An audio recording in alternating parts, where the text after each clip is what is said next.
একদা এক খরগোশ তার দ্রুত গতির জন্য খুব অহংকার করত।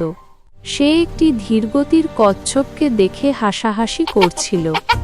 কচ্ছপটি তাকে একটি দৌড় প্রতিযোগিতার চ্যালেঞ্জ জানালো।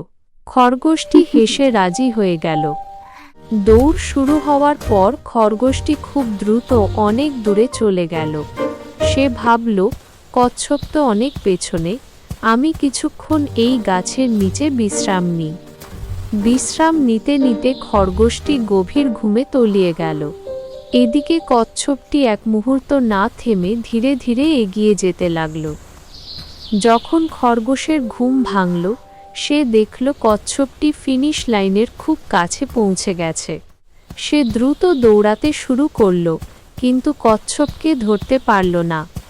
অবশেষে কচ্ছপটি প্রতিযোগিতায় জিতে গেল। এই গল্প থেকে আমরা এই শিক্ষা পাই যে প্রতিপক্ষকে দুর্বল ভেবে অবহেলা করলে অনেক সময় পরাজয় বরণ করতে হয়।